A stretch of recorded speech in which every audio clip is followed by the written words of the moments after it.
حضرت ابو بکر صدیق رضی اللہ تعالیٰ عنہ کے دور میں ایک شخص ملک شام سے سفر کرتا ہوا آیا اور آپ کی خدمت میں حاضر ہوا اور عرض کرنے لگا کہ حضور آپ امیر بھی ہیں یعنی آپ مالدار بھی ہیں اور امیر بھی ہیں یعنی آپ مسلمانوں کے سربراہ بھی ہیں۔ تو عرض کرنے لگا حضور میرے اوپر قرضہ چڑھ گیا ہے، میری مدد کریں۔ تو آپ اس کو اپنے گھر لے گئے۔ وہ شخص کہتا ہے کہ باہر سے دروازہ بہت خوبصورت تھا، لیکن جب میں گھر گیا تو ایک چارپائی بھی نہ تھی۔ کھجور کی چھال کی چٹائیاں بچھی ہوئی تھیں اور وہ بھی پھٹی ہوئی تھی۔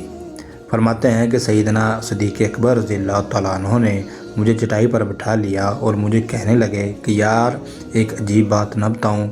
میں نے کہا بتائیے۔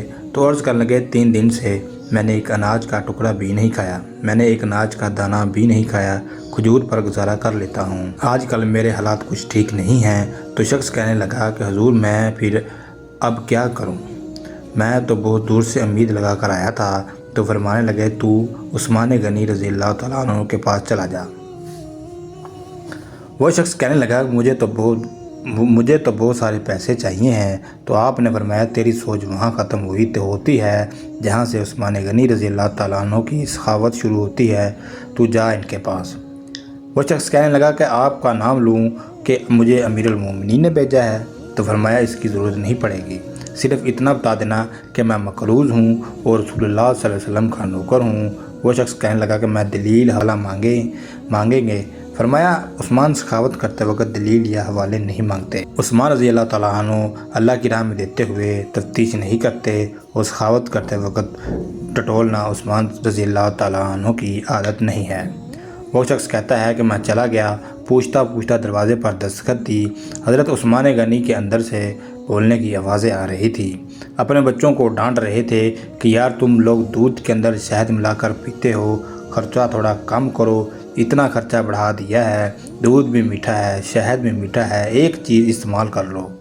وہ شخص کہتا ہے کہ میں نے کہا کہ ابو بکر تو بڑی بڑی باتیں بتا رہے تھے، یہاں تو دودھ اور شہد پر لڑائی ہو رہی ہے اور مجھے تو کئی ہزار دینار چاہیے، کیا یہ شخص دے دے گا؟ وہ شخص کہتا ہے کہ میں ابھی یہ سوچ ہی رہا تھا کہ اندر سے دروازہ کھولنے کی آواز آئی۔ باہر آئے اور میں نے کہا السلام علیکم۔ انہوں نے سلام کا جواب دیا اور وہ سمجھ گئے کہ میں مسلمان ہوں اور مخاطب ہو کر کہنے لگے کہ معاف کرنا بچوں کا ذرا ایک بات سمجھنی تھی، آنے میں ذرا دیر ہو گئی۔ ان کا پہلا جملہ ان کے بڑے پن کا مظاہرہ کر رہا تھا۔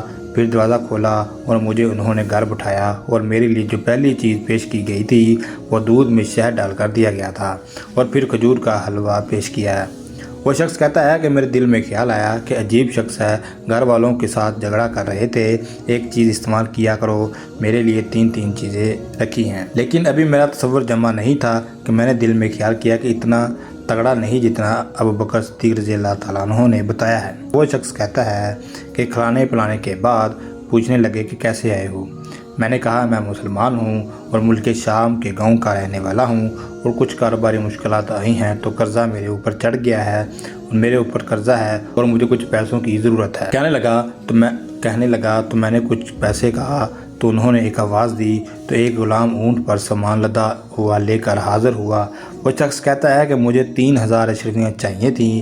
ابھی میں نے بتایا نہیں تھا کہ حضرت عثمان غنی رضی اللہ تعالیٰ عنہ کہنے لگے کہ اس اونٹ پر تیرے لیے، تیرے گھر والوں کے لیے میں نے کپڑے اور کھانے پینے کا سامان اور 6000 اشرفیاں رکھوا دی ہیں اور تو پیدل آیا تھا، اب اونٹ لے کر چلا جا۔ وہ شخص کہنے لگا کہ میں نے فوراً سے کہا کہ حضور یہ اونٹ انہیں واپس کرنے کون آئے گا؟ تو حضرت عثمان فرمانے لگے واپس کرنے کے لیے نہیں دیا، یہ تو تحفہ ہے، تو لے جا۔ شخص کہتا ہے میں کہاں سے چلا تھا ڈھونڈتا ہوا اور پھر مدینے میں آیا، اور جب مدینے میں آیا تو اللہ نے مجھے جھولی بھر کر عطا فرمایا۔ میری آنکھوں میں آنسو آ گئے اور میں نے کہا حضور آپ نے تو مجھے میری ضرورت سے بھی کہیں بڑھ کر نواز دیا، معاف کیجیے گا، میں سوچ رہا تھا کہ دودھ شہد پر تو گھر میں لڑائی ہو رہی ہے۔ تو حضرت عثمان غنی رضی اللہ تعالیٰ عنہ نے کہا اللہ نے جو پیسے عثمان کو دیے ہیں وہ اس لیے نہیں دیے کہ عثمان کی اولادیں عیش مستی کرتی پھرے، میرے مالک نے مجھے نوازا ہے تاکہ میں محمد عربی صلی اللہ علیہ وسلم کے نوکروں کی نوکری کروں۔ وہ شخص کہتا ہے کہ میں دروازے تک گیا تو میں نے کہا شکریہ۔ کہتا ہے ابھی میں نے بتایا نہیں تھا کہ مجھے ابو بکر صدیق رضی اللہ تعالیٰ عنہ نے بھیجا ہے، کیا فرمانے لگے کہ شکریہ ابو بکر صدیق رضی اللہ تعالیٰ عنہ کا ادا کرنا جس نے تجھے راستہ دکھایا۔ شخص کہتا ہے کہ میں نے کہا حضور آپ کو تو میں نے بتایا ہی نہیں کہ مجھے، تو آپ رضی اللہ تعالیٰ عنہ نے مسکرا کر فرمانے لگے چھوڑو آپ کا کام ہو گیا، اس تفصیلات میں نہ پڑو۔ سبحان اللہ، یہ شان ہے خدمت گاروں کی، سرکار کا عالم کیا ہوگا۔